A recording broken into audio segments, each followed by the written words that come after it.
She sold her own brother's land for money. 1 year later, she had lost everything she gained from it. Before we begin, please subscribe to this channel for more emotional African folktales based on realistic events. Now, let's begin. My name is Daniel, and this happened in the village where I grew up. Everyone knew a woman named Janet. She was beautiful, hardworking, and smart. If you met her for the first time, you would think she had everything anyone could want, but there was one thing that controlled her life: greed. No matter what she owned, she always wanted more. If someone bought a motorcycle, she wanted a car. If someone built a 2-bedroom house, she wanted a bigger one. If her friend opened a small shop, she wanted a supermarket. People often told her, "Be happy with what you have." She always smiled and replied, "There is nothing wrong with wanting more." After Janet's parents died, she and her younger brother, Peter, became the owners of their father's farmland. Their father had worked on that land for more than 30 years. Before he died, he gathered both children and said, "This land belongs to both of you. Share it equally. It will feed your families for many years." Peter promised to respect his father's wish. Janet also agreed. But after the burial, everything changed. One afternoon, Janet secretly met a land agent from the city. She told him she wanted to sell the entire farmland. The agent asked, "Does your brother agree?" She lied and said yes. She even used fake documents to make it look legal. A few weeks later, the land was sold. Janet received more money than she had ever seen in her life. When Peter found out, he was heartbroken. He ran to her house holding the documents. "Janet," he cried, "why would you do this? Father left that land for both of us."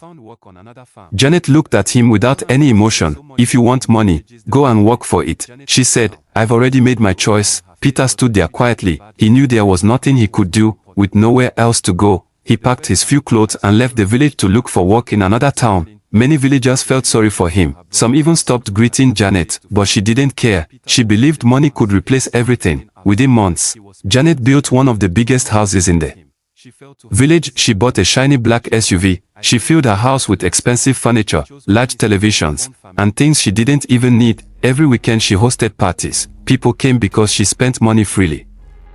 She believed they were her friends. One day, I visited her house to repair a leaking water pipe. As I walked through her sitting room, I saw unopened boxes stacked against the wall. There were brand new chairs, refrigerators, kitchen appliances, and expensive decorations. Most of them had never been used. I asked her why she kept buying more things. She laughed. "Because I can." That answer stayed in my mind. Months later, a businessman from Lagos came to the village. He told Janet about a transport business that would double her money within 6 months. She didn't ask many questions. She didn't ask for proof. All she saw was the chance to become even richer. She invested almost all the money she had left. For the first few weeks, everything looked perfect. The businessman called her often. He promised that profits were coming. Then one morning, his phone stopped working. His office was empty. Nobody knew where he had gone. Janet had been scammed. She refused to believe it. "I'll get my money back," she kept saying. Instead of accepting her mistake, she borrowed money from friends. She borrowed from relatives. She even collected loans from the bank. She opened another business.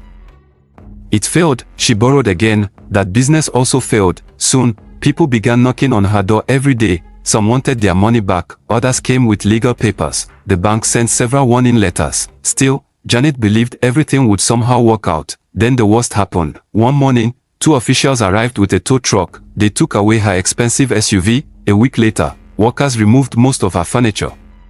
Soon after that, the bank locked her house because she could no longer repay her loan. Everything she had worked so hard to show off disappeared. The people who attended her parties vanished. The friends who once praised her stopped answering her calls. She had money, then she had nothing. One rainy evening, I saw Janet sitting alone at a small bus stop near the village market. She looked tired. Her clothes were simple. Her face had changed. She held one small bag beside her. When she saw me, she smiled sadly. "I never thought my life would become like this," she said. I bought her a plate of rice and a bottle of water. We sat quietly for a while. Then she asked, "Have you heard anything about Peter?" I nodded. "He is doing well." I said, "He found work on another farm. The owner trusts him so much that he now manages the whole place." Janet looked down. Tears slowly rolled down her face. "I treated him badly. I thought money was more important." For the first time, I saw real regret in her eyes. The next morning, Janet left the village to look for her brother. It took her several days to find him. When Peter opened the door and saw his sister standing outside, he was speechless. Janet could not even greet him. She fell to her knees. "I'm sorry," she cried. "I sold the land father left for us. I chose money instead of my own family.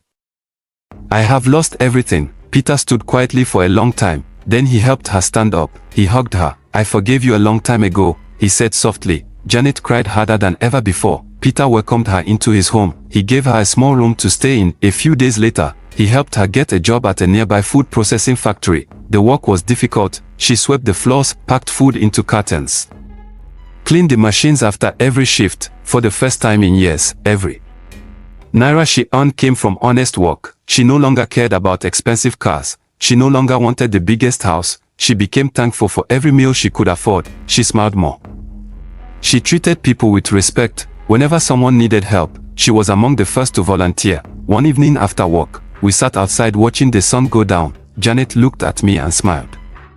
"I spent my whole life chasing money, but I almost lost the only people who truly loved me." Those words have stayed with me ever since. Today, whenever young people in our village talk about becoming rich overnight, I remember Janet. Money itself did not destroy her. Her greed did. She wanted more than she needed. She believed wealth was more important than family. By the time she realized her mistake, everything she had built was gone. She was lucky. She still had a brother who chose forgiveness over revenge. Not everyone gets a second chance like that. That is why I always remember her story. Sometimes, greed does not just take your money. It takes your peace, it takes your friends, it takes your family, and if you are not careful, it can leave you with nothing at all. Thank you for watching. If you enjoyed this story, don't forget to subscribe to this channel for more emotional African folktales and realistic stories. See you in the next one.